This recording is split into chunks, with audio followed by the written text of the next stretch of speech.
हम बात करेंगे दवाइयों के बारे में। जो लोग रोज़े अगर रख रहे हैं तो वो रोज़ों में अपनी गोलियां या इंसुलिन जो है, इंसुलिन पे या गोली में, तो किस तरह से मैनेज करेंगे? वो ऐसे है कि टैबलेट्स पे डिपेंड करते हैं। जैसे मैंने मेटफॉर्मिन की बात की, ग्लूकोफेजुरफियाम इसको कहते जी हैं। तो मेटफॉर्मिन का तो मैंने बताया दोपहर वाली डोज स्किप कर दे, सुबह शाम में डोज थोड़ी बढ़ा लें।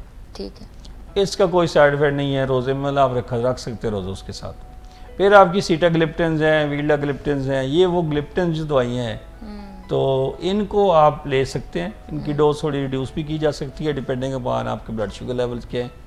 अच्छा, इसके बाद आ जाता है कि जो इसके बाद तीसरे लोग कैटेगरीज वो आ जाती हैं, ओरल एजेंट्स आ गए और ठीक है। और इस तरह ये जो आपकी मेडिसिन हैं जो कि इंसुलिन बनाने में मशहूर हैं और लो शुगर अटैक भी कर सकती हैं, इनको हम सल्फोनाइल यूरियस कहते हैं, डायनिल, डायमिक्रोन, एमरिल, ग्लिमिप्राइड के साथ, नोवोनाम, ये सारी मेडिसिन ये हाइपोग्लाइसीमिया कर सकती है। इनकी डोज को सिग्निफिकेंटली रिड्यूस करना चाहिए, कोशिश करना चाहिए कि सहरी में इनको ना लिया जाए। ठीक है। अच्छा, फिर आ जाती हैं एक मेडिसिन है SGLT इनहिबिटर्स, इनको हम कहते हैं ग्लिप्टिन्स, सॉरी इनका नाम है ग्लिफ्लोजीन्स। ये जो एम्पाग्लिफ्लोजीन है और डेपाग्लिफ्लोजीन है, ये डेपा के नाम से और एम्पा के नाम से, ये जितनी दवाइयाँ 5-10 mg में आजकल आ रही हैं और यूरिन में ग्लूकोज को निकालती हैं, ये डिहाइड्रेशन पैदा कर सकती हैं। अच्छा।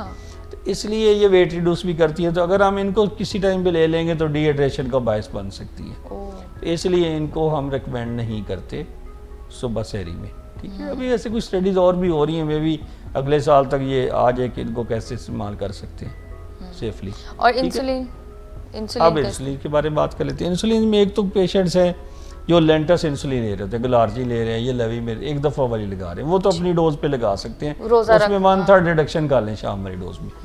और जो लोग हैं जो सुबह शाम इंसुलिन लेते हैं, उनको आपकी सुबह की डोज में भी रिडक्शन करनी होती है सिग्निफिकेंटली, और शाम को भी। कोई उनको सुबह को शाम बनाना पड़ेगा, शाम को सुबह बनाना उलट करना पड़ेगा, और डोज भी हाफ रिड्यूस करनी पड़ेगी। अच्छा। तकरीबन।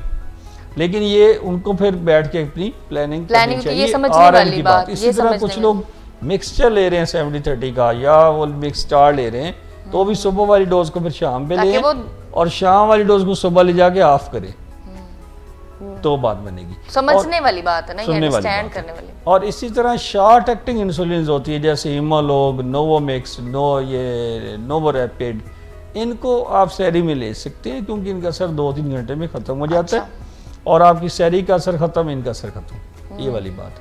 तो ये अब जो आपकी मेडिसिन की मैनेजमेंट है, इसको आपने अपने फिजिशियन के साथ बैठ के रीएडजस्ट करना है सारा। ठीक है। मैं कई दफ़ा पेशेंट से मिलता हूँ, डॉक्टर साहब मैंने रोज़े रखने शुरू कर दिए थे लेकिन वही डोज चल रही थी, मैं खाता रहा। तो सम टाइम हमारे पेशेंट बहुत बड़ा रिस्क ले लेते हैं, लेकिन जिसका नतीजा थोड़ी देर बाद भुगतना हो सकता है कि कुछ ना हो सकता है कुछ ना हो ना, तो है ना। वो फिर उन लोगों में कुछ नहीं होगा जो बहुत अनकंट्रोल ब्लड शुगर में रहते हैं, ये जिनके दवाई पहले ही असर नहीं कर रही थी। हाँ, तो ये वाली बात है। तो इस तरह का रिस्क लेना नहीं चाहिए। अच्छा, एक आखिरी सवाल मेरा है कि जो लोग, जो हजरात जिनको इजाज़त है कि वो रोज़ा रख सकते हैं, लेकिन उनको कुछ एहतियातें खाने के हवाले से तो करनी पड़ेंगी ना। हाँ, बिल्कुल सही कह रही है। तो वो थोड़ा सा गाइड करें कि देखिए, मैं तो ये फ्रैंक मीठों के बारे में कहता हूँ कि फ्रैंक मीठा आप ना लें, चीनी, शक्कर, गुड़, ये इस किस्म की चीज़ें ना लें।